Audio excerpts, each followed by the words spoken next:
Let's see.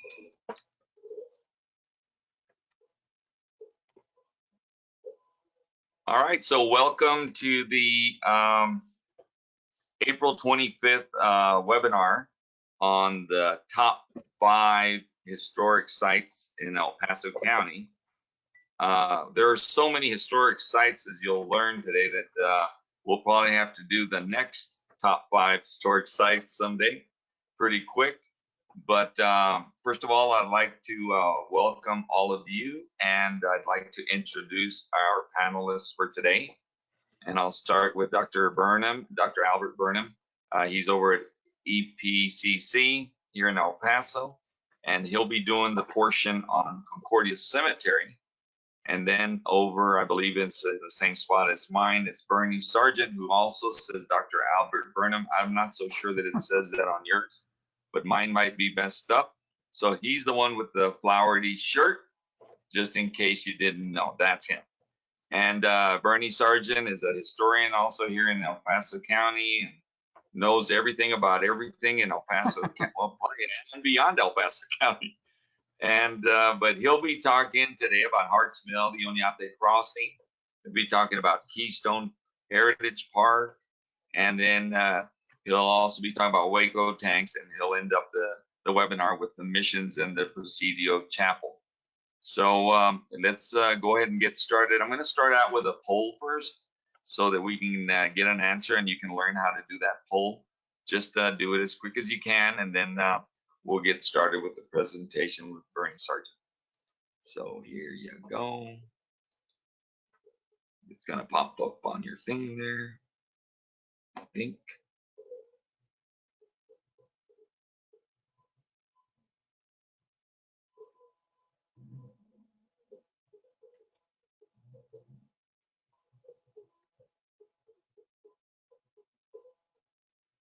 I think we're at 100% already.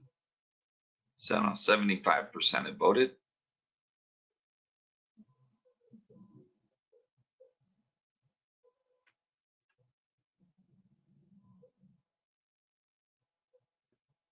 Somebody's asleep in there.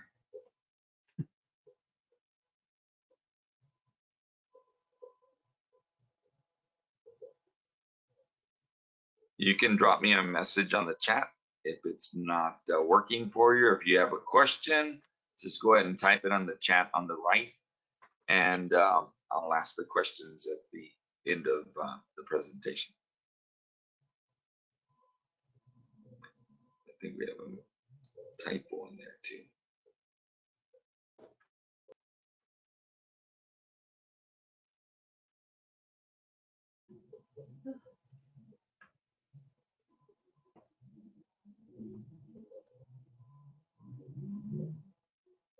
There we go. Everybody's voted. I'll go ahead and close the poll, and everybody said like a 50-50 vote. So let me close that poll up. That way we get the screen back. There's everybody again. And Bernie, again, thank you for coming out today, and I appreciate all the work you do here in El Paso County and beyond. And I guess we'll get started with some conversation on Hart's Mill and the Onyante Crossing. So I'm going to turn the screen over to you, and it's all yours. Great. Well, thank you, and thank you everybody for tuning in. Let me get rid of this stuff here and go full screen so I can see what I'm looking at. Yeah, my name's Bernie Sargent, as he mentioned. Amongst other things, I profess to be a historian and work hard at it. There's certainly a lot of folks out there that are very, very good at researching history and relaying their knowledge to people like you out there in the audience. And I appreciate the opportunity to share some of my knowledge with the folks. First off, I want to talk a little bit about Hart's Mill and Onyante Crossing. Now, the reason why you see the two maps there, the one of downtown, what is now El Paso, as well as a historical map of the missions in the Mission Valley all the way up through into almost Mesilla, is I wanted to relate to you why it's referred to as Onyante's Crossing. And we'll talk a little bit more about that part of the history later in the program. But as you can see, the Rio Grande River for many years had a mind of its own. It would change direction, and you see 3 different locations between 1827 in 1896 that the Rio Grande River took through downtown El Paso. And you see the narrowing in the upper left-hand corner. Now that's what we refer to as Onyante's Crossing. And the reason they crossed there is it seemed like the most friendly way to cross all of the animals and all of the folks that were traveling with Don Juan de Onyante back in 1598. They initially thought they would cross at the point that they reached the river, but it was too wide and too turbulent there for them to try to force everybody through. So they sent several of their swimmers, as they called them, upstream to look for a place to cross. And this is what we ended up with up here by the Hacienda restaurant area, Hart's Mill. Here's a couple of pictures that I've got, compliments of the library, the Museum of History, as well as the Centennial Museum. And you can see the lower right-hand corner is a sketch of what the Hacienda, or El Molino, as it was called, looked like back in the 1850s. That was just a short time after the gentleman by the name of Simeon Hart came to El Paso. And Simeon Hart was quite an entrepreneur.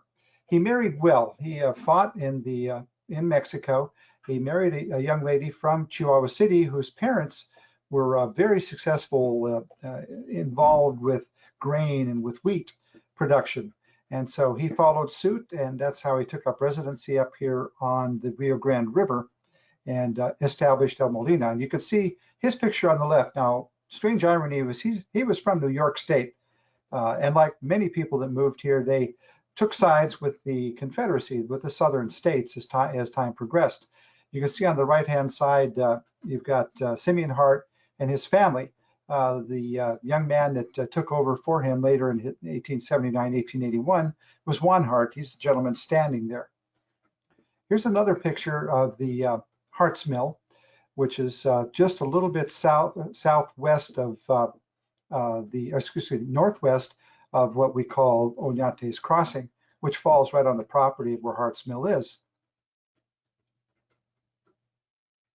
What I need to do here, hold on a second, I'm going to shrink my screen down here because I don't see what I'm showing on the screen. I just see myself, and I have to live with that all the time, so I'm looking to, there it is. Okay, this is an 1887 drawing that was done that included what ultimately became Fort Bliss when the military purchased some land from the Hart family and established this particular location of Fort Bliss. And if you look to the distance, there's kind of to the left of the tall buildings, that's the Hacienda or Hart's Mill. Here's a couple of pictures that we have of Hart's Mill when it was still standing. You can see with the asterisk there on the left side, it refers to the asterisk on the bottom picture, bottom left. That shows you what where it was located. And you can also see on the right there, lower right, the Hart's Mill sketch again with all of the waterways that went through there. They being the early settlers, what they called acequia madre, which was the mother of acequias, or waterways, irrigation canals that fed from the Rio Grande in through El Paso and on into the valleys where the farmers could grow their crops. Here's some pictures that were taken early 1900s of La Hacienda. And you can see the Hacienda on the right-hand side with the archways. That's the restaurant. I'm looking at the upper left-hand picture, but you can see the arched entryways there. That would have been the Hacienda restaurant as we know it today. And on the right side, you see some more photographs that were taken of the Hacienda. Now you're seeing it in more deplorable condition as it was becoming more and more dilapidated. In the lower right-hand corner, you see probably the last known picture of that El Molino, the actual grain mill. Here you see some pictures, aerial views. We're looking at 1928, the Hart's Mill aerial view, and how much it had changed over time from there. And then on the right side, you can also see some pictures, aerial pictures that were taken of the Hart's Mill Onyante crossing area. Now these are getting closer to present day. You can see what it looks like from the air. The top large picture shows the parking lot, and then you can see kind of a teardrop shape. That's what we refer to as a monument plaza. That's where a number of monuments were erected celebrating Onyante's crossing, as well as a number of other activities that took place in and around that particular area. Here you can see the 1936 pink marble statue, or I should say monolith, that was put out at the Monument Plaza, commemorating the crossing of Don Juan de Onyante and his group of soldiers and civilians and animals, which some people estimated could stretch as much as 5 miles when they were marching, or I should say moving towards El Paso and then ultimately across the river there and then going north. And on the left side, you can see the La Hacienda restaurant facility. And here's a picture most people would be familiar with, and that's the Hacienda Cafe, as it showed about 25, 30 years ago, before much construction took place. And here's what we're looking at today. It's fenced off. The Monument Plaza is in somewhat deplorable condition. Really needs to some attention paid to it because it is such a significant spot, a significant location historically for North America, actually the Western Hemisphere, because so much activity took place there. If you look over to the right, that's an aerial view in the lower right-hand corner of the Hacienda restaurant and the patio that's out there. A couple of interesting things about the Hart family and what they were involved with. As I alluded to earlier, Simeon Hart sided very closely with the Confederacy, and in 1861, when El Paso and Texas voted to become part of the Confederate States of America, Simeon Hart led the vote to see if we wanted to be part of the Texas movement to secede. And there were a number of people that met at Bendel Saloon downtown El Paso, and they voted on it. And when the vote was all but 2 people voting for secession, Simeon Hart raised a glass of champagne and said, "Champagne for the winners." And about that time, the 2 Mills brothers, W.W. Mills and Anson Mills, walked into the situation there, and everyone knew they were going to vote against secession. And Simeon Hart finished his pledge by saying, "A hangman's noose for the losers." And with that, the Mills brothers knew that they were going to be in trouble if they stayed in El Paso. In fact, they were locked up for a short period of time in the old Fort Bliss jail or brig, and then got themselves loose because they had a lot of friends in town who didn't really want to take up sides against the Mills brothers, who were so influential in the Southwest also. And they left, and in 1862, when they came back and the Union forces took over this particular area, that's when the Simeon Hart lost all of his property. It was taken by the government because he was siding with the Confederacy, even though he pledged allegiance to the Union side of the fracas that was taking place. And ultimately, he sued a number of times to get his property back and was unsuccessful until the 1880s, when he managed to get 1870s, when he got the property back, and the Mills brothers had bought it in a auction, and they sold it back to Simeon Hart and Juan Hart for $10. They bought it. 2 years later, Simeon Hart passed away, and Juan Hart assumed all the responsibilities for the Hart family. And in fact, he was a very successful editor of a newspaper, which ultimately became the El Paso Times. And he stayed in that particular profession and had that property, El Molina, which was kind of serving as a way station, so to speak, for people as they were traveling through El Paso, heading west, or in some cases heading east or south.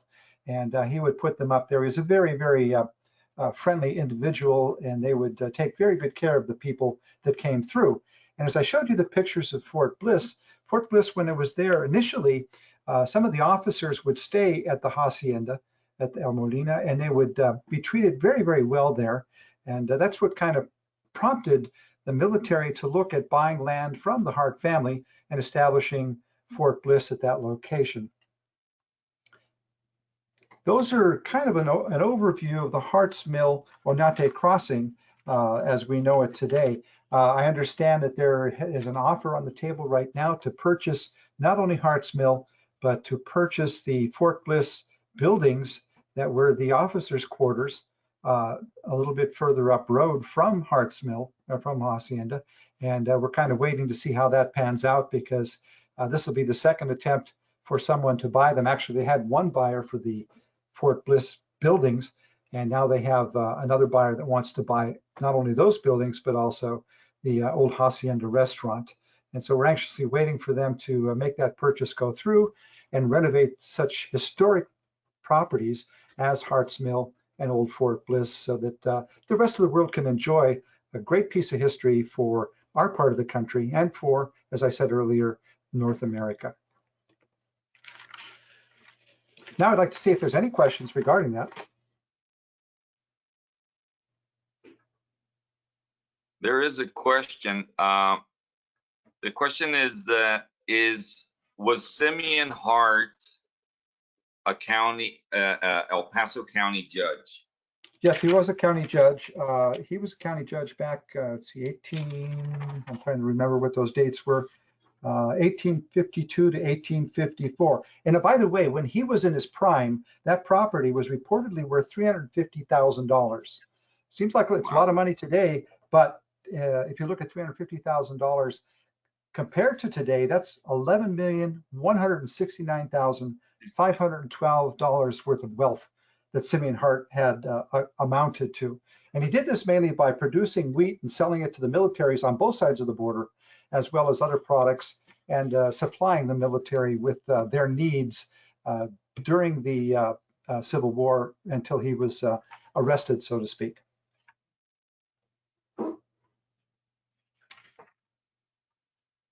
They can review this the recording of this presentation, but the question is, what was the date that when did he die? Simeon Hart. 1879. 1870. That's all the questions we have. Excuse me, 1874. I'm sorry, I was off by 5 years. 1874. 74. Okay. Yeah. All right. That's great. That was a lot of information in a short little period. That was great, Bernie. So do you want to move over to yeah, I say we can do one on each one of these separately. I guess we can move on now to Keystone Heritage. Yeah, let me go find that one for you. Okay.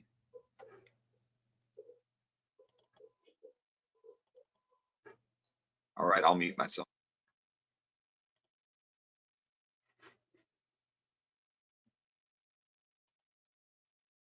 Let me get it full screen here. Bear with me just a second.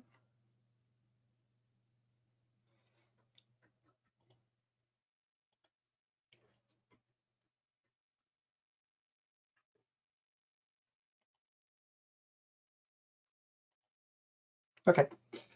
Next, we'll talk about Keystone Heritage Park and El Paso Desert Botanical Garden, something that's very near and dear to my heart. I've been working on this project for well over 20 years. In fact, almost 30 years when you talk about what this park could have become had it not been for a group of El Pasoans uniting to change the direction that it was slated to go. What happened was in 1978, there was a plan afoot to build a dam, a retention dam, two major arroyos coming down off of the Franklin Mountains, fed into that particular area. And whenever we did have a heavy rain, I know that's history in itself, we would oftentimes have the homes that were on the west side of Donovan Drive flood. And it was pretty abhorrent. So the Corps of Engineers decided that they were going to do some research and plan a horseshoe-shaped dam that would prevent the water from running down to the residencies that lie between I-10, today's I-10, and the Rio Grande River. And what they found, there was a gentleman walking through the Keystone Park area, and they found some organized shards, fire-cracked rocks, I should say, fire-cracked rocks that looked like they were just too much in place to just be haphazardly placed there. So they called up UTEP and had their the folks from their science department come out and do some research. And during their research, they located somewhere around 40 pit houses. Now, these pit houses were anywhere from 3 to 9 feet below ground. They had been covered up over years of rain and water running down and soil running down off the mountain. And so they found these pit houses, and they carbon dated those to 4,500 years ago. Doesn't sound like much right now, but if you equate to it, when we watch all these movies about the pharaohs in Egypt, they were building the first major pyramid at the time we had a village here in El Paso. So the state of Texas said, cover it back up. Let's not talk about it. We don't want people out there pilfering and looking for artifacts until we're ready to go out there and actually do a full-blown study. So it went from this particular study that you see there to this particular layout. As you can see, the archaeological site is pointed out there in the bottom, and it's 11 acres there and another 6 acres to the right of that little road that you see that's bisecting the overgrown area. Now, I mentioned a horseshoe-shaped dam. This particular archaeological site was so important to researchers that they doglegged around the dam. So that's why you see the unusual shape of that particular dam. Now, it's not a dam that's designed to hold water permanently. It's a retention dam that allows the water to percolate into the water tables as well as percolate underneath the dam. And you can see the dark formation there. That's actually a middle archaic wetlands that pops up throughout the year. Right now, it's about 11 acres. At its apex, it's right around 20 acres. So it grows and shrinks. In the heat of summer, it can get as low as maybe 1 or 2 acres. But it's just a natural phenomenon that takes place there. The dam itself, when it is full, and it has happened a couple of times, most recently 2006, there's a sump. It's almost like a toilet where it fills up so far and then it drains off, and it runs from behind the dam all the way to the Rio Grande River. And fortunately, it works quite efficiently, although we did have a little bit of flooding because the Rio Grande River in 2006 was too high to accept any more water. So the water was backing up and it was actually blowing off the cast iron covers that were on the openings to go into the 48-inch pipe that goes from the Keystone Dam to the Rio Grande River. Here's a couple more pictures you can see a little bit better. What we did a little over, well, it was just before 2000, 1998, 1999, is we came up with a plan that would encompass different passions for different people. You know, because you've got the birders, you have the geologists, you have the anthropologists, you know, the folks with different likes. And the whole idea was to develop parks within a park. In other words, we would celebrate the bird life, we would celebrate the plant life, the wildlife, and we would also celebrate the archaeology of the land out there. And to that end, we started with a little project in the lower right-hand corner. You can see the formation. That's called the El Paso Desert Botanical Garden, and that was established in 2005.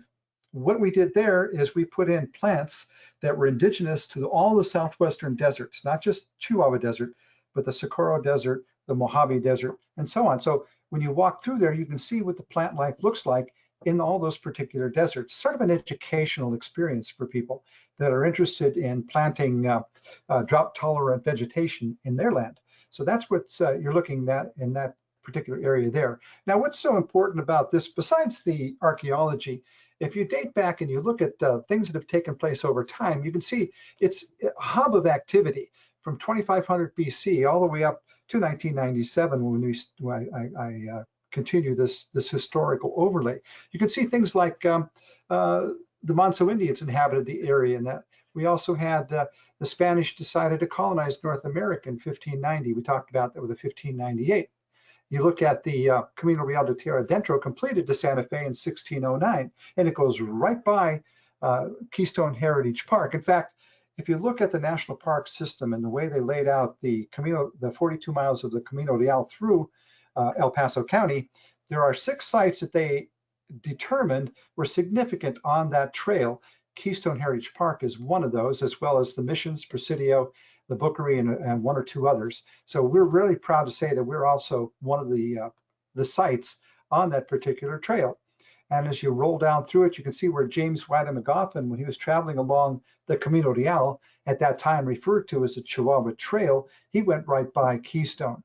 Alexander Donovan encamped not too far from there, as well as Susan Shelley McGoffin with Joseph McGoffin, excuse me, with James Wiley McGoffin. The campsite was just a few blocks a little south and a little west of where we are located at Keystone, and that was called White's Frontera Rancho. It was such a busy place for people traveling through that particular area that there was a story about a young 12 or 13-year-old girl who had taken time to try to count all the covered wagons parked at White's Frontera Rancho on their way to California to seek their gold and their fortunes. And she stopped counting at 1,000. And that's how many covered wagons were parked there waiting for the river to recede so they could continue their trip. The Butterfield Overland stage passed by there. Oh, and by the way, kind of an interesting thing that will tie together with the Presidio in San Elisario in a future presentation.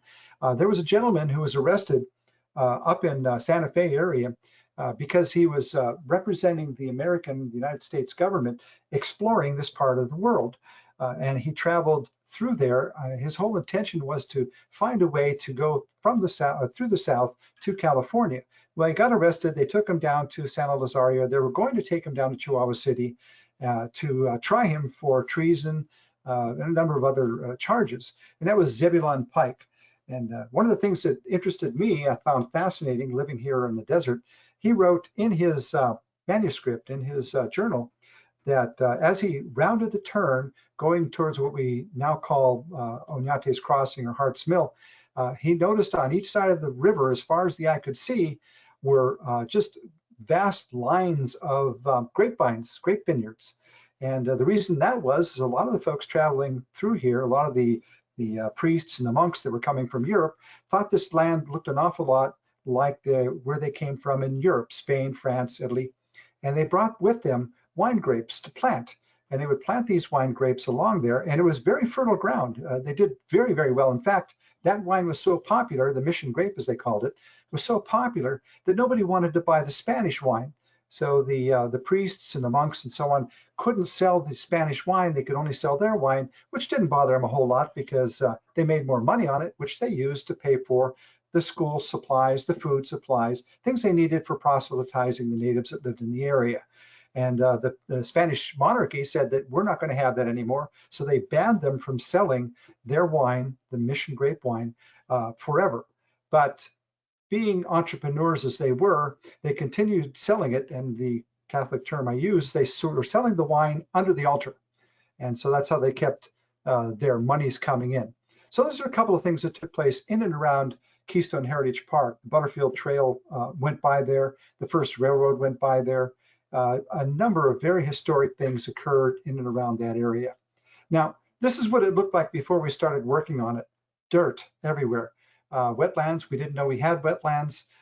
We had no idea what we were involved with when we started working on it, so much so that when I was asked to help to put together the plan, I said, what wetlands? Because I didn't know it was there.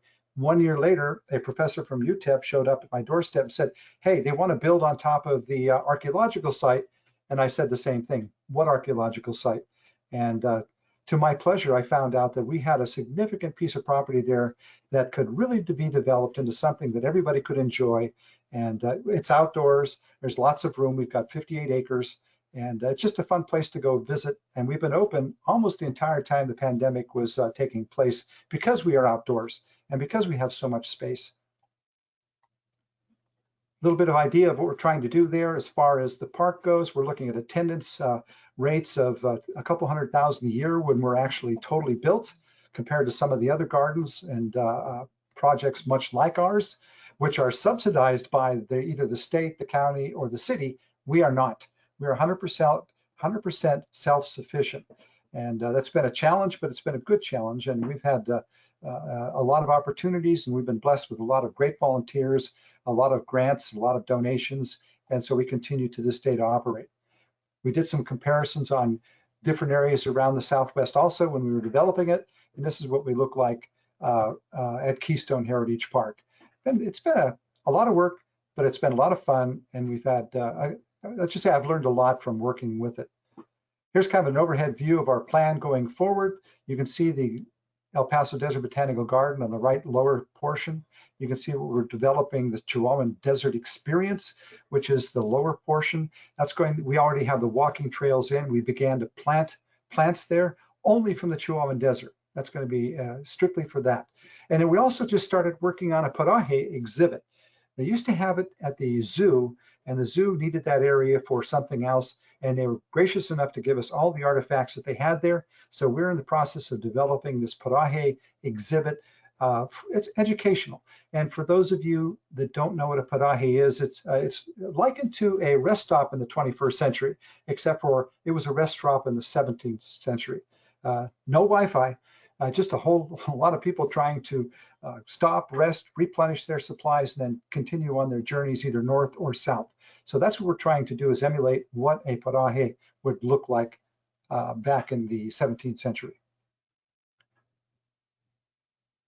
And to give you an idea about I know that Al does a remarkable job talking about the Camino Reals out of Mexico. This kind of gives you a comparison.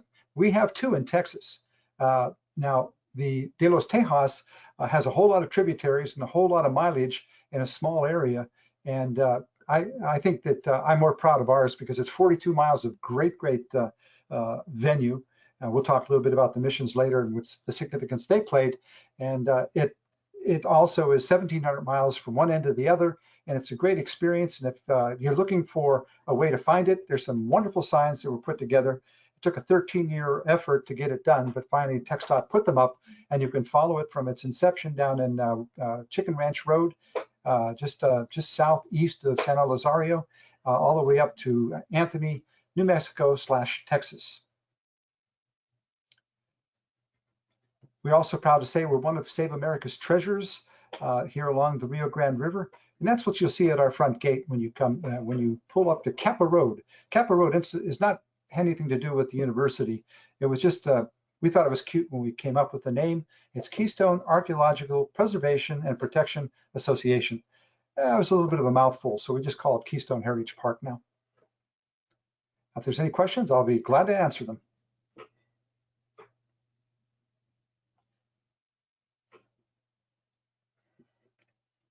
I'm not showing any questions yet. Okay. Give them a second.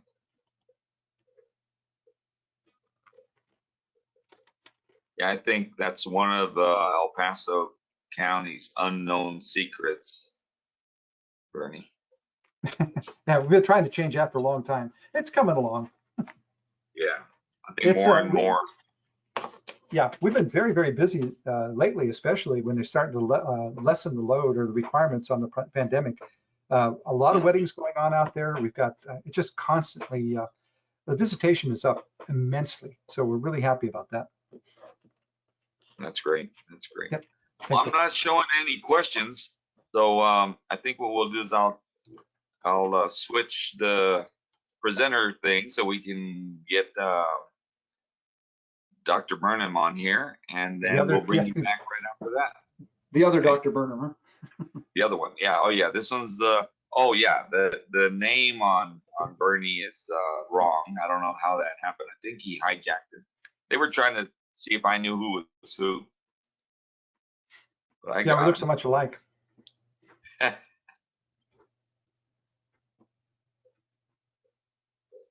Okay, let me see.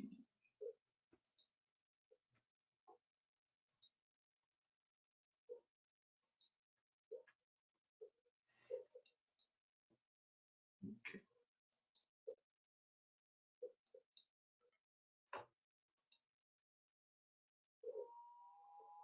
Did you get him on there? What happened?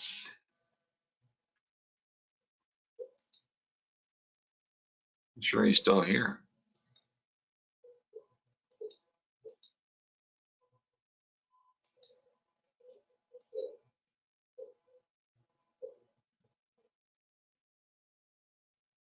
There he is.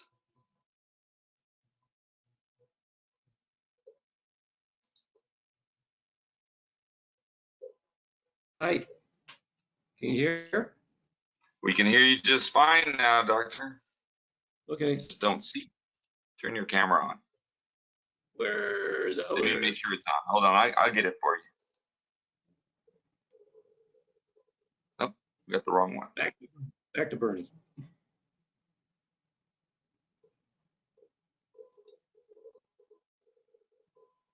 There we go. Yes. There's now I can't see. Now I can't see my screen. Oh, hit that show screen, the big button. Where is it? It's at the top.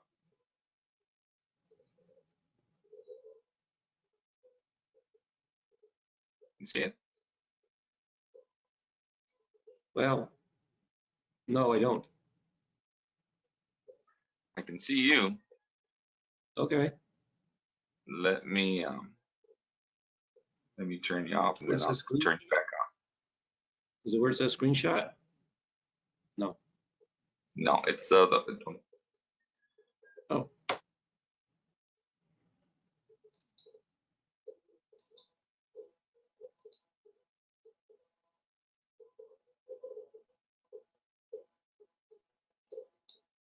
you have control now.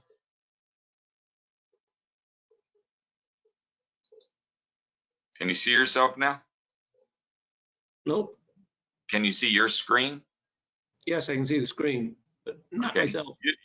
You look fine, so just go ahead. Okay. I'm Albert Burnham, professor of history at El Paso Community College, and I am a member of the Concordia Heritage Association, which basically takes care of Concordia Cemetery for the county. The county gives us money and we fix the place up and keep it running. Concordia is open open every day of the year. And from April to the end of October, we're open 8 a.m. to 8 p.m. And then October through the end of March, 8 a.m. to 5 p.m. Concordia is located between Yandell Drive on the north, Interstate 10 on the south, Stevens Street to the west, and Boone Street to the east. And what you see on the screen there is the main entrance on Yandell. Concordia is 52 acres large, contains over 60,000 graves. The land was owned by Juana Maria Escarte Stevenson and her husband, Hugh Stevenson, beginning in the 1840s. It was called Rancho Concordia. It's believed that Juana was the first person buried in Concordia after she was killed when her pet deer gored her. Nice way to go. Thank you, pet deer. What you see on the screen here that looks like a headstone is a memorial to Juana Escarte Stevenson. It is not her grave. We do not know where her grave is located. And we understand that the Stevensons built a chapel in what is now Concordia. And there is at least one picture of that chapel, but we can't really tell from the picture where the chapel was on the cemetery. Now, Concordia is divided into various religious sections. There are various what are called Old Catholic sections, and you can really interpret Old Catholic to mean Mexican Catholic. This is one of Concordia's American Catholic sections, but there are Hispanics buried there. And by the way, there are non-Hispanics buried in the Old Mexican or Old Catholic section also. There's also a Jewish section, and this particular picture is the Holocaust Memorial in Concordia's Jewish section. And the Jewish section, there are actually two different Jewish sections there of two different Jewish groups.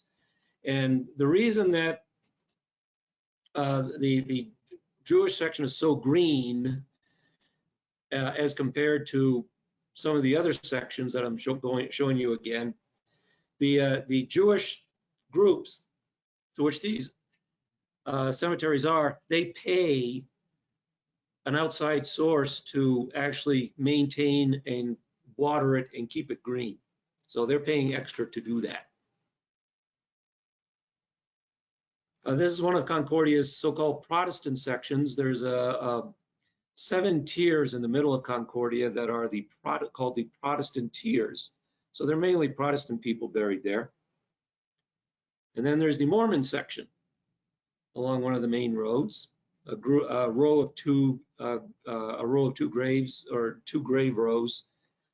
And Concordia is also divided ethnically. I go back to the Hispanic sections, same pictures you saw before.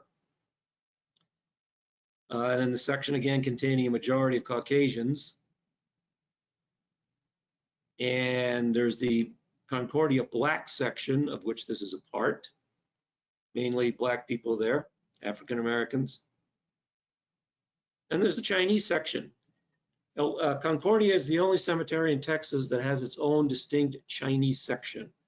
And on the right is the archway going into the Chinese section, and on the right, row of graves.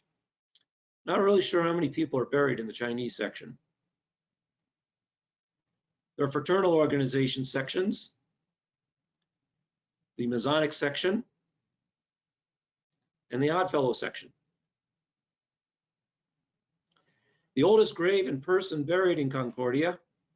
The oldest known grave is that of Braxton Gillick, oldest known burial, died June 17, 1866. And the oldest known person buried in Concordia is Anne Clarke. She was we believe she was 116 years. She died in January 1941. She was born a slave, and she died in El Paso. Her grave is at the Blue Backpack, as there is no headstone on her grave site. We do have a little temporary green one there under the Blue Backpack. We hope to get a headstone up there at some point.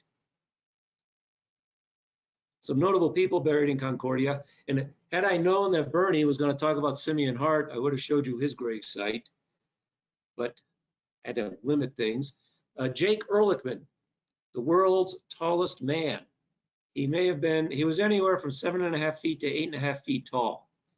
And he's buried in the Jewish section right along one of the roads there. Kind of easy to pick up his grave. Florida Wolf, Lady Flo.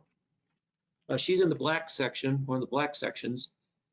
She was in a common law marriage to an Irishman, Lord Delaval James Beresford. Now, this was an interracial marriage, and at the time, such marriages were illegal in Texas, but not in Mexico. So they spent a lot of time in Mexico.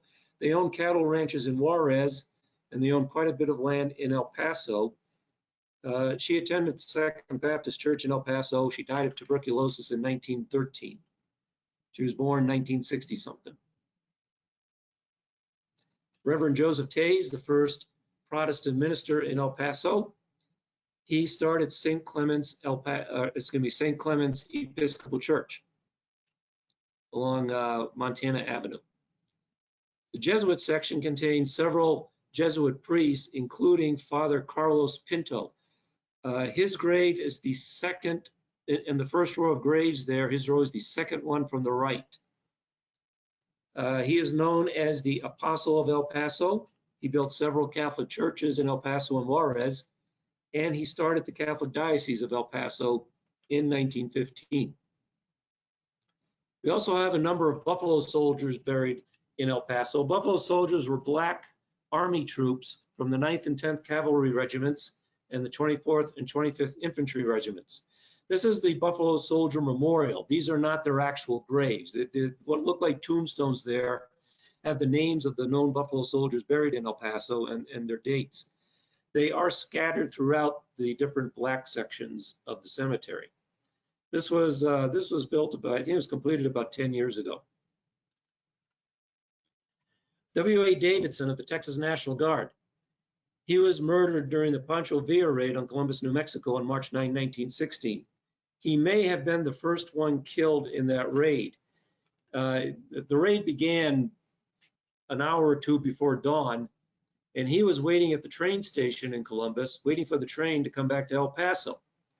And he was shot, I believe, in the face. Two others from Pancho Villa era, W.J. Wallace and J.M. Woom. They were killed in the Gringo's Curve massacre of January 10, 1916. They were mining engineers, U.S. mining engineers working for ASARCO, and they were headed to a mining operation out near Santa Isabela, Mexico. And the train was stopped by Villistas, January 10, 1916, and these Americans, 19 of them were taken off the train, 18 of them were murdered, one escaped. So 2 of them are buried, Wallace and Woon in Concordia. There's a couple of more in Evergreen. General Ignacio Bravo fought against, he was a Mexican general, fought against the French occupation of Mexico in the 1860s. However, later on, about 50 years later, he took sides with General Victoriano Huerta in one of the Mexican revolutions. And of course, eventually, Huerta was forced to resign as president dictator of Mexico. And General Bravo then moved to Texas to live in exile. I may mention that President Huerta was interred at the Masonic Mausoleum in Concordia for about 20 years. He died, he was under house arrest at Fort Bliss when he was captured in January 1916, and he died not long after of alcohol-related causes, either at Fort Bliss or at a family home on Yandell Street. I've read both, so I'm not sure which is true. But he was put in the vault, as it's called, the Masonic vault in Concordia, in the Mason section. And I think he was there for about 20 years until he was buried in Evergreen on March 6, 1836. We've identified, I believe, 6 Texas Rangers in Concordia, and these are 2 of them. On the left is Carl Kirchner, and on the right, Ernest Diamond Dick St. Leon. Carl Kirchner is famous not only for being a Texas Ranger, but he is the person who brought Coca-Cola to El Paso. Yay, Carl Kirchner. And Diamond Dick, well, he got his nickname Diamond Dick because he liked to wear diamonds on his uniform. Cleveland Square remains. When the library and other buildings were being built in downtown El Paso, a cemetery was uncovered, Cleveland Square Cemetery. And what remains were found were disinterred and reburied at the Cleveland Square Memorial in Concordia. It's the wall you see in the background is the Stevens Street wall. If you notice in the upper right corner of the bricks there forming the Cleveland Square remains, there's a separate headstone there. This is the headstone of an infant that was found a few years ago in a shallow grave in Concordia. One of our volunteers was looking for something in Concordia that day and noticed what appeared to be a shallow grave surrounded by some wood stakes. Security was called, the police were called, the dirt was dug up, and the remains of a very, very, very small infant were found there. They were taken to the coroner. I don't know if the cause of death was ever determined. I don't know if the baby was stillborn or died shortly after birth, but she was given a separate burial in the Cleveland Square remains. A priest came and did the burial, and so a very sad story there. One of our more famous residents, John Selman, El Paso Constable in the 1890s, killer of John Wesley Harden, or as it says on the tombstone, slayer of John Wesley Harden. This John Selman's resting place was unknown for many, many years. He died, as you can see on the tombstone, April 6, 1896. He killed John Wesley Harden on the night of April 19, 1895, shot him in the back of the head in the downtown El Paso, the Acme Saloon. He was put on trial for killing Mr. Harden. He claimed self-defense. Said Mr. Harden looked him right in the eye and was going for his gun. Well, you know, Mr. Selman, you shot him in the back of the head. And the coroner examined Harden very carefully, did not find eyes in the back of his head. So how could Selman say, well, he looked me in the eye? Well, the answer is very simple. There was a big mirror behind the bar of the Acme Saloon, and Selman, just before Selman went to shoot Harden in the back, Selman looked up in the mirror and their eyes did meet. And some say Selman was going for his gun, others say some say Harden was going for his gun. I don't know. They had a dispute earlier that day over the arrest of Harden's girlfriend, Beulah Morose. Anyhow, Selman was shot and killed in the alley next to the Wigwam Saloon, about a quarter of a block away from the El Camino Hotel today. He was shot by Deputy Marshal George Scarborough. Selman believed Scarborough had insulted him. Scarborough was drunk, or Selman was drunk, Scarborough wasn't. And well, the results were Selman was killed. Oh, by the way, the trial, he was put on trial for killing Harden. The trial ended in a mistrial. The vote was either 9-3 or 10-2, not guilty. And when Selman was killed, he was awaiting retrial. And of course, some say El Paso's most famous resident, Mr. John Wesley Harden, famous pistolero and lawyer. He killed between 20 and 44 men, depending on who you believe. He was sent to prison for a 25-year sentence for killing a deputy sheriff out in East Texas. And prison reformed Harden. While in prison, he got religion, taught Sunday school, studied law. He was given a pardon after 15 years and released. Passed the Texas bar exam. In April 1895, he moved to El Paso to help a cousin with some legal matters, and he stayed. Except for April, May, June, July, except 4 months later, he was killed by Mr. Selman. His grave was also unknown for the longest time until a professor at UTEP finally persuaded the caretaker to show him the site, and a proper headstone was put in. The last picture I have is that of Leon Metz, the grave of Leon Metz, El Paso author and historian. Mr. Metz died last year and was buried in Concordia. I mentioned if I had known Bernie was going to talk about Simeon Hart, I would have taken a picture of his grave. His grave was also unknown for the longest time. He was originally buried at a cemetery at Hart's Mill, but he was disinterred there and then reburied in Concordia. And the location of his was not known for a long time. It took the efforts of 3 of us to find him, myself, Robert Word, and Sonny Zamorano, but we managed to find him. So that's Concordia Cemetery. Pay us a visit sometime. I'm done. Thank you, Doctor. So there's 2 questions. The first one I think came out before you actually. It's been answered. Is John Selman buried there?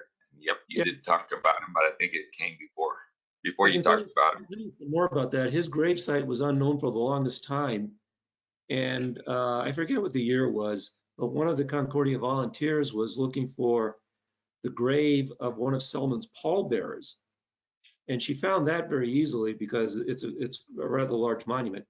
But she happened to notice what appeared to be the corner of a headstone sticking out of the dirt, and she began sweeping it away and found it was the tombstone of John Selman. That's awesome.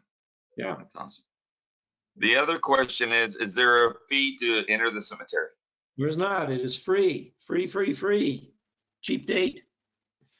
$3.99. Sorry? $3.99. Yes, free. Now, if you go on a ghost tour, that is a separate. The people doing the ghost tours, they do that in conjunction with Concordia. There is a fee for that. Yep, that was the next question. Do you do ghost tours? Yeah, there are 2 groups giving ghost tours, and they like alternate weekends. Yeah. Excellent. I don't. All know right. how Well, much, thank you very much. I don't know. Really, sorry. Okay. No, we really appreciate you speaking today. It was a great presentation, and what we'll do now is I'll turn it back over to, I think his name's right now. It's Bernie Sargent on there. Bernie, and, you're on. Now bring him back on, and we'll switch sides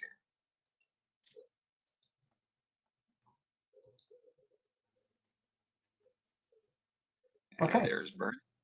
Also, just a footnote. Thanks, Albert. Great job you did. The ghost tours, even though we don't sponsor them, they are very generous, and some of the proceeds that they take when they perform their ghost tours go to the maintenance and upkeep of Concordia Cemetery. That's excellent. Yeah.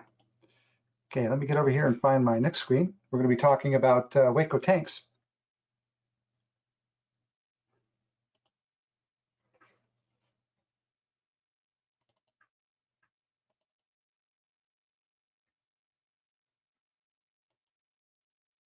Okay, just a few short 24 miles east of the Franklin Mountains on an 860-acre formation is what is known as the Waco Tanks State Historic Site.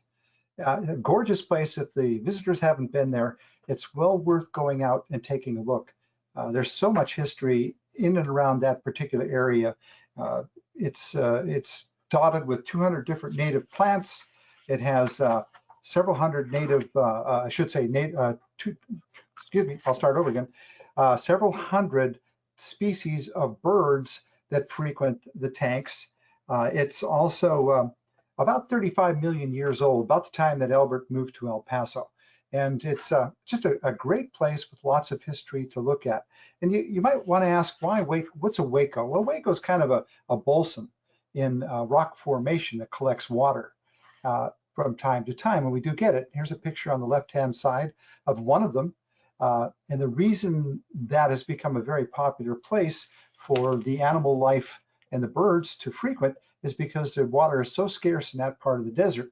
Now, whenever it does get water, you'll see on the right-hand side what's called a fairy shrimp. They don't hibernate, they just sort of go stagnant. And as soon as the water hits them, they reinvigorate, they come back alive again. And it's kind of an interesting phenomenon to see. Now, in the tanks in Waco, there are over 200 different drawings that the Native Americans did over the last couple hundred years. One of which is a drawing that depicts a battle with the Spanish soldiers, and it shows the Native Americans fighting with them. It shows the arrows. It shows the Native Americans that were wounded by the firearms, as well as the Spaniards that were killed by the Native Americans. So it just tells a whole history. It's like a newspaper on a rock. But they've got a lot of different petroglyphs throughout the park, just like that. It's really a fun thing to go look at. And also want to tell the viewers, if you've not been there, they do have a capacity situation. They only allow so many people per day to go through the park. And the reason for that mainly is because people were going in there and they were defacing the artwork that's hundreds of years old, which is sad, but just the fact that they did do that. So the state has decided to monitor the number of people going there. If you're planning to go to Waco Tanks, call them first and make a reservation, and then head on out there and check it out. It's a pretty interesting place. It was nice. It was a nice location also for a rest. The Butterfield Trail, when it was traveling for the 3 years that it ran from 1858 to 1861, had two routes that would take them through El Paso. The southern route, which was along the river, or fairly close to the Rio Grande River, which provided water, much needed water for the livestock and the humans. Then there was a northern route that came out through the mountains that are just a little bit east of the Waco Tanks, and they would come through the mountains through a mountain pass there. And I had the honor of participating and helping a group of kids from California and a group of kids from Texas reenact a wagon train that went through there back in 1848, 1849, again, seeking the gold in California. And this gentleman from Northern California, Bill Couts, he's a teacher, called me one day and said, could we help him put together a reenactment of the wagon train going from Socorro, which was the destination rest stop for the train, all the way back to Houston, Texas. And they were following a journal that was written by a gentleman by the name of William Huff. William Huff was a very learned individual from the Houston area, very educated. He was running a newspaper in the Houston area. His parents insisted he become educated, so he went to college, and he was a pretty good artist. He would draw things, and he would also go looking for bones, prehistoric bones. And some of his findings, the bones that he did find throughout Texas, are now in England, in London, at the large museum they have there. That's how broadcast people from Texas have become. Well, William Huff wrote these journals, and he had actually two of them, giant ledgers, and he had put them together and kept them in his family. Ultimately, Bill Couts was talking about William Huff because he had read about this individual, and he had seen online copies of these journals. So he thought he would reenact the trip from California back down to Houston. Well, he had, over a few years, had actually gone from Northern California down to the Arizona border and made one attempt to cross the Arizona deserts with a handful of children. And then his last stop, or his last effort, was to be from Socorro to Houston, going a reverse role of what William Huff took. And so he brought 26 kids in from California. And between Socorro, Texas and Houston, Texas, they would rotate the kids from Texas off the wagon train.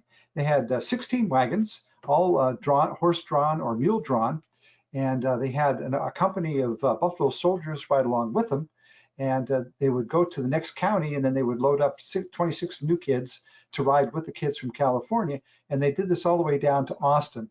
They didn't get to Houston because traffic being what it is down there, it was very, very difficult to follow the route into Houston. So I had the honor of being shipped, so to speak, down to Austin to meet the wagon train when it finally got there and celebrate the arrival on the steps of the Pink House, the capital of Texas. So it was quite an experience. Had a lot of fun doing it.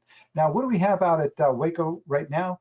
We've got a handful of different types of animal life that live out there. Plant life is plentiful. In some areas, they have plants like lechachia, soto, prickly pear, creosote bush, honey mesquite, hackberry. It really depends on the level of sunshine as to what plants they're going to have there. We also have quite a number of different animals that live in and around there. Historically, they had bison. Now they have mule deer and pronghorn, as well as black bear, bobcat, gray fox, coyote, badgers, ringtails and skunks, raccoons and mountain lions, and 3 different species of rabbits frequent the area of Waco tanks. And we also have different types of snakes and reptiles that frequent there. 4 different types of rattlesnakes, 2 different types of turtles. They have the black-necked garter snake. Just to mention a few of the different animals that frequent that particular area. Now, what you're looking at there in the picture is the Escondrias Ranch. That was one of the stops for the Butterfield stage that ran through and by Waco tanks. It would continue its journey down through what is now Butterfield Golf Course, and then it would head a little bit south and west, and it crossed a portion of Concordia Cemetery and continued down on into El Paso, downtown El Paso, or at that time it was called Franklintown. And it was an expensive trip to take. They could fit as many as 9 people on a stagecoach. Sometimes they'd cram a few more, but it got to be pretty cozy on those stagecoaches. Now, the best seats to sit in the stagecoach would be with your back to the stagecoach driver, right up against where the driver, the teamster, would be sitting. That was the least amount of dust that you would have to inhale in a stagecoach ride. So it wasn't exactly a thrill a minute, but had to be kind of an interesting scenario to travel from the St. Louis, Missouri to San Francisco, California. That was a typical route that they would take. And that's a little bit about Waco tanks. Again, it's a great visit. If you'd like to see a little bit of an aerial view of it, we put together a video a couple years ago, Jackson Polk and myself, and it's a 3-minute video on Waco tanks. And you can go to El Paso History TV online, and you can see that video as well as a number of other videos that we put together that they're only 3 minutes long. So it's an easy watch, and it's a good way to learn a little bit more about the community that we live in, El Paso. Any questions? We don't have any yet. Did I put anybody to sleep? I don't think so. Okay, good. Okay, let me back out of this one, and we'll go to the next one. Yep, no questions. Okay.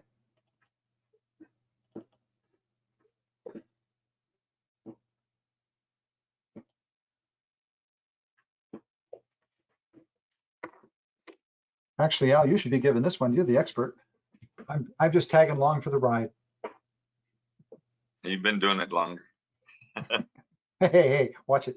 The El Camino Real de Tierra Dentro, which is near and dear to all of our hearts because it really spawned a lot of what's going on in this particular area from the 17th century on. And you can see pictures of the missions in Presidio here. The Isleta on the left, you have the Socorro in the middle, and the San Elisario on the lower right-hand corner. And I mentioned earlier also the signs that were put up, 13-year effort by a handful of people to get these things up. So you could find your way throughout the 42 miles and on up into New Mexico territory, New Mexico state, to follow the El Camino Real de Tierra Dentro. It's really kind of an exciting trip. We've been along most of it, and my wife and myself, And it just really enjoyed the ride. And I can imagine back in the day when you were traveling and making those stops at the parajes, well, they didn't have them then, but making the stops along the way, what it was like to have an ox-drawn carreta traveling north. And then you see the natives as they're lined up, and it's these people would ride in. You know, I mentioned earlier, it could be as long as 2, 3, maybe 4 miles long, coming up on a Native American village, riding on these creatures that they'd never seen before, and wondering, you know, what has our God done to us at that time? It had to be kind of an amazing situation to witness. I love this picture here. This was done by Tom Lee, and it's just a great picture of his vision of the settlers dating all the way back to Onyante and when he traveled through. This one, I believe, is at the Federal Building downtown. No, it's at the Museum of History. Okay, let's talk a little bit about the Camino Real and what where it came from and how it developed. You can see there the number of explorers that came through this area and the time period that they came through, starting back in 1535 with Cabeza de Vaca. What a hardy bunch of individuals they must have been to make that exploration and to live and tell about it, and to be smart enough to take along with them, when they could, a journalist, a secretary, for lack of other terms, that would document everything. You know, I mentioned William Huff. One of the unique things that he did is he collected samples of the different leaves of the different plants, as well as drew pictures of the different features along the trail, much like these explorers did a couple hundred years before he traveled through here. And then the Don Juan de Onyante, the one we're talking about right now, in 1598, and culminating with the Camino Real de Tierra Dentro being completed in Santa Fe in 1609. Here's a map that shows you, and I referred to this earlier in the program, as to what we were talking about with the 2 Camino Reals coming into Texas. In my estimation, there's only one. Now, they've also mentioned, too, that the rivers change directions. And I like to show this picture because on the right-hand side, you see a rendering that was done by an explorer that came through here. And you can see where the missions and the Presidio were south of the Rio Grande. I've had a number of people ask me, well, why are they on the north side now? Well, the river had a mind of its own, and it changed directions many times. Fortunately for us, it changed directions, and now the missions in Presidio are on the north side of the Rio Grande. On the left-hand side, you see a picture that was done up, and it shows a more accurate rendering from San Elisario all the way up to Isleta, with Socorro in the middle. That's kind of a nice picture. It shows the roads that they took and so on, and the river, the way it was flowing at that time that particular map was drawn. I mentioned the certified sites along the Camino Real, Keystone being 1, the Museum of History being 2, Isleta, Socorro, Casa Ortiz, Las Portales, and San Elisario or San Elisario Catholic Church. Just as a kind of a brief synthesis of the Camino Real de Tierra Dentro, I mentioned a lot of it already and what it was all about. This is kind of puts it in verbiage that you can later on go back and read when you bring these presentations back up for your reading enjoyment. Then you look at this picture here. Now this was Cisneros did this one, and a great artist along with Tom Lee. Fortunately, we had 2 of the best artists that you could envision from that time period doing this work. And it's just really great to see these kinds of things. And I believe they're celebrating here the founding in 1609 of Santa Fe. Now we have another map. This isn't a more recent, I should say recent, in that it was in the 1600s, traveling north from the south into what is now the United States. There's lots and lots and lots of these maps out there, and it's kind of fun to try to do overlays to show what one shows against the other and how accurate they were, or how the topography changed over time. Now, the first thing I'm going to talk about is the Isleta Mission. The first mass was conducted October 12th in 1680, destroyed by a flood in 1740. Again, the Rio Grande changing direction. Washed again in 1829. That was the last great flood in this particular part of the country. It was 1829. And it was reconstructed in 1851 and followed again 1907 by a fire that destroyed the church. But undaunted, the Catholics persevered, and they rebuilt, fortunately for us, the Isleta Mission. You can see it on the left-hand side. A beautiful, beautiful structure, something you really have to go visit and to actually appreciate. There's some artwork in there that it deserves a lot of attention, because I learned a lot about the Mexican government when we were talking about what took place in the 1920s, with the Mexican government being somewhat nervous about the Catholics and how strong the priests and bishops had become in Mexico, and how they tried to put their thumb on the Catholic Church. And the end result was a very moving picture that's in the church there, the Isleta Mission. Now, the original mission Nuestra Senora de Limpia Concepcion was established in 1682 for the Piros, Tanos, Jemez Indians, following their exodus from Mexico in the battle that took place in 1680, and they headed south. Kind of interesting thing, because if you look at the demographics in the lower left-hand corner, how these particular missions grew and the population that they had in those particular missions, it's kind of fun to see what they're like today. I think that's my next project, will be try to compare population circa 2021 as opposed to 1750s. Kind of fun to see what it looks like by comparison. Now I'm going to switch over to Socorro Mission. This one here, we have a lot of documentation on it because it's been studied a lot. There were several locations, 3, some people think 4 locations of the mission over time. This is one of the old outlines of the actual walls in solid lines, and the dashed lines were the inferred lines, inferred walls that you can see. And they've found a lot of this by studying. They've done a lot of research down there with archaeologists. And you can see some of the work being done right here when they had a number of folks come in. A lot of these were students, some were professors, and they did a tremendous amount of research trying to determine the true borders of that particular mission. These are some of the findings that they dug out of the ground back in the day, and you can see some fantastic pottery with great artwork. Wouldn't you love to be able to find out what their interpretation was on these from the people that actually did them? You see some vases, some stones, gems that were used, the colors that were used in some of the vases. Very, very fascinating, the artwork and the technology. Now what I'm showing here is the adobe process that they were doing, because they had to replace an awful lot of adobe when they were doing the restoration on the mission. And you can see the blocks lined up and laid out there to dry. How long did it take for those, Al? What was the process for those bricks to dry? It just depends on the sun, how hot it is. And actually, it's not really good to get really direct sunlight right away, but that always happens. But yeah, it just depends on the heat. Yeah, and one of the problems, I'm sorry, go ahead. No, go ahead, that's it. Yeah, one of the problems that we've had with the missions and the Presidio is the perception that if it's an adobe building, you could just slap cement on it and that's good enough. Well, that's not what they used in the day.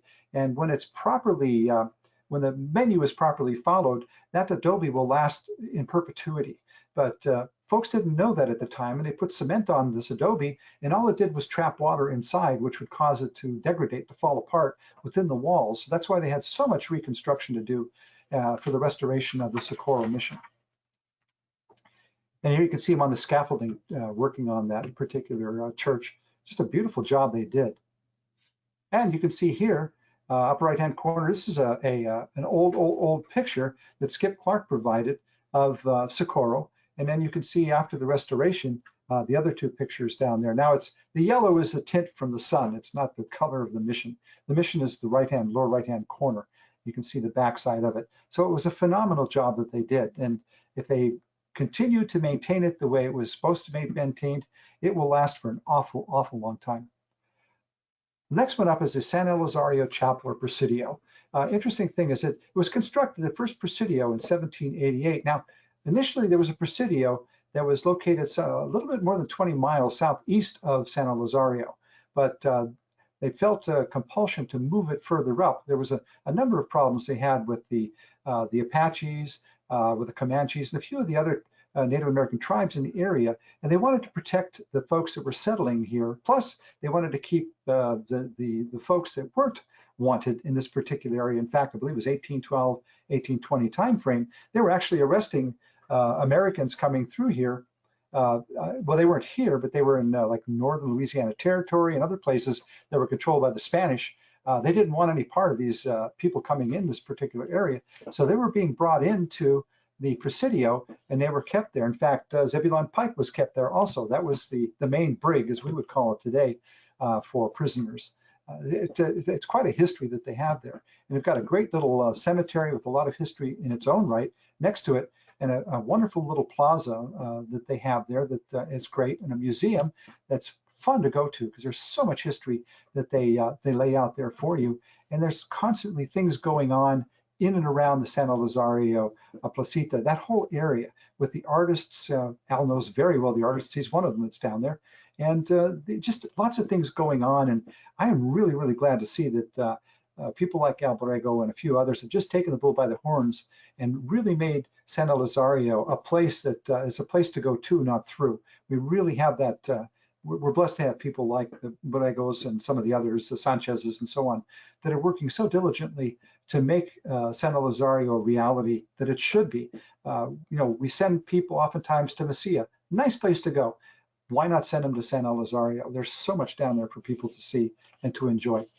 That's pretty much a wrap up of what I've got on San Elisario Presidio. Great place to go, a nice place to go. And remember, all these missions, including the Presidio Chapel, are active churches. In fact, Isleta is the oldest active church in the state of Texas for Catholicism. It's just a wonderful place, but they're all active. If you go to visit, please respect the fact that there may be a church service going on within the church or the chapel, and please pay attention to that when you go, but definitely go. Alberto. Thank you, Bernie. That was awesome. Thanks. Let me get everybody back in here.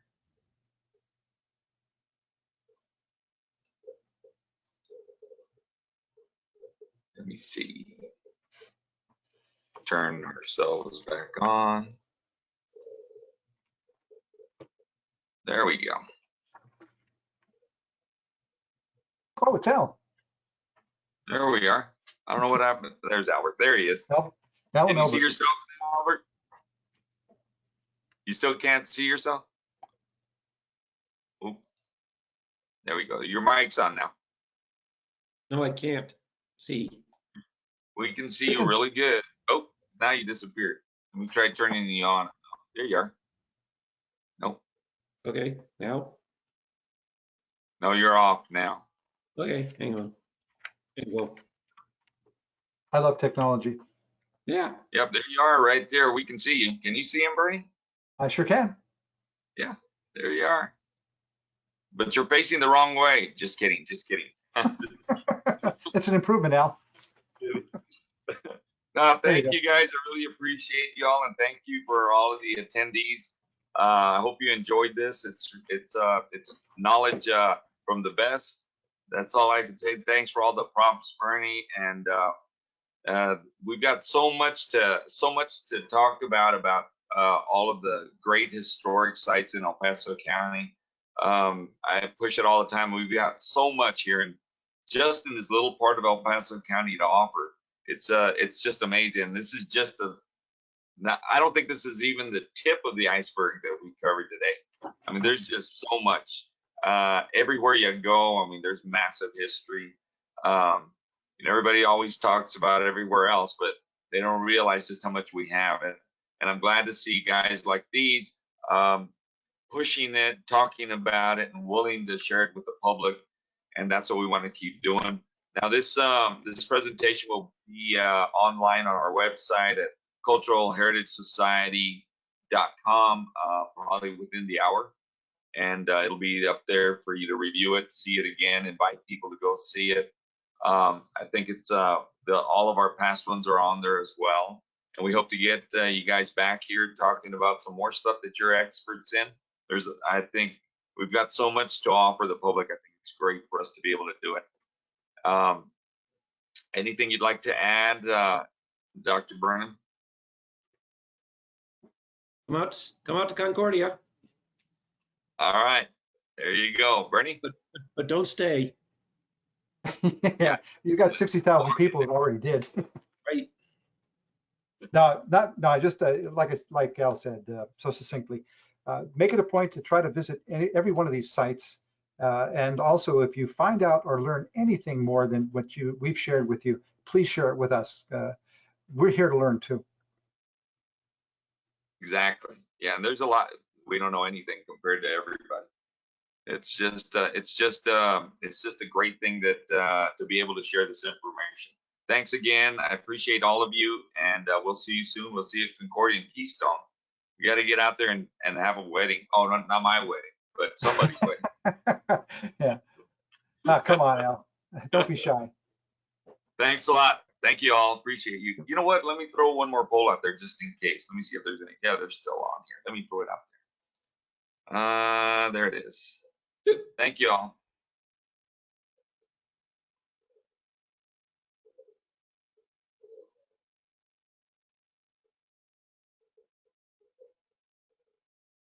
All right, got 100% yes. Thank you all. Take care. You too, Al. Take care.